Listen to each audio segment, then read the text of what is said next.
Unsure of apology or love, Livi uniquely responded to Ray's sincerity on way home. Livi saw trust and love in her sister's eyes. At home, Ray turned off the lights, whispered goodnight, but Livi stood, pondering a peck on Ray, who dodged. Now her feelings for Ray were complex and subtle. But having learned caution from her previous heartbreak, the next day, Livi's sister came to visit, giving her a warm embrace. Her sister wasn't just curious about Livi's life, she had also come to fulfill her sisterly duties. Sister planned to take Livi back to the city, but Livi thought that would be unfair to Ray. Just then, Ray walked into the room. Livi enthusiastically introduced her super husband to her sister, who immediately knew she wouldn't be able to convince her. Later that night, her sister made another attempt, hoping to tarnish Ray's reputation via church rumors, giving her an excuse to stay away. Without a second thought, Livi shot down her sister's suggestion, as she had already noticed Ray's good qualities and believed he was the kindest man she had ever met. Her sister tried to discuss the past, but Livi didn't care. Her father now mattered more than those in the past. The next day, her sister packed her bags, and before leaving, Livi instructed, "Make sure you send this letter to my ex." The letter's content had already spilled out through Livi's hopeful eyes. After her sister left, Livi told Ray about her sister's advice. After hearing, Ray felt downcast instantly, but when trying to persuade Livi to stay, she was told her sister had left, surprising and delighting her. She guessed she had already won Livi's heart.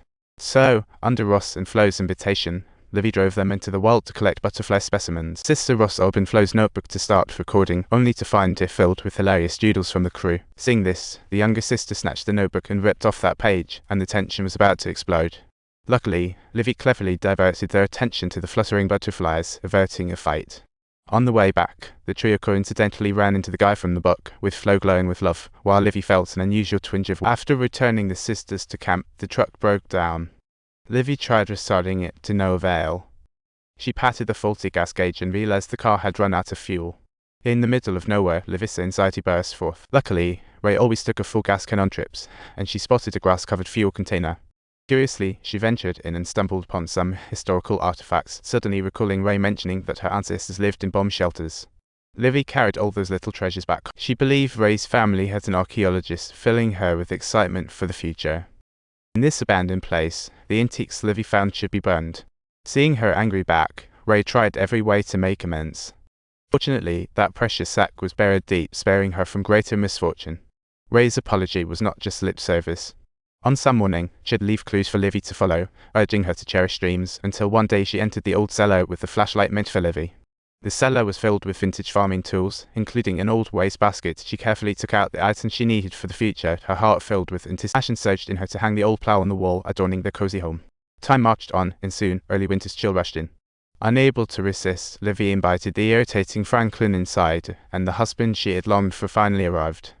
She quickly prepared the food, but found Ray acting strangely. She felt confused, as it was cold outside like a walk-in freezer. She thought, why not let their pet in to warm up? Ray said had never let dogs inside since childhood, which Livi found hard to understand. Besides, it wasn't Ray's style at all. Sure enough, Ray handed her a letter from her ex a second later. Ray had to head out for a night shift. Livi realized she had hurt Ray's feelings, so the next morning she made breakfast without any of the peppers. She apologized to Ray, admitting she shouldn't have brought the dog in, claiming that if Ray were there, the dog would have been fine. She told Ray she shouldn't have peeked at the pocket watch in the drawer, but Ray urged her to, saying no secrets between them. That pocket watch had belonged to her late father. Whenever Ray thought of her, he would wind it up to keep it ticking. Just hearing the ticking reminded Ray of how wonderful her father had been. That was the kind of person Livi aspired to be. When Livi arrived there, she wound the watch. I made a mistake. What exactly was the mistake? If he married me, would it be easier? If I left that night, Livi went to Ray's sister's house. Knowing Ruth loved beautiful things, she sent her a dress she liked, but that wasn't Livi's actual intention. She shared the contents of her letter with Marcy. Now she understood she had loved the wrong person. Her ex refused to admit he was the father of. She urged Livi to quickly find the child's biological father and to never write him again. Marcy told her that if Ray truly loved someone, she would give her all, but if Livi planned to leave, she needed to do it early, otherwise, it would only cause Ray more pain. On Thanksgiving, her sister wished Livi to return for childbirth, while Ray invited Franklin in despite the cold. Even knowing Livi might leave, Ray still wanted her to understand how deeply she loved her. She pulled a ring out of her pocket, having forgotten to prepare one at her last wedding, but now finally had the chance to make it right. In the end, Livi followed her heart's original decision to stay here and spend her life with Ray. She went looking for the sisters as promised, but oddly enough, she sensed that life wasn't as simple as she had imagined.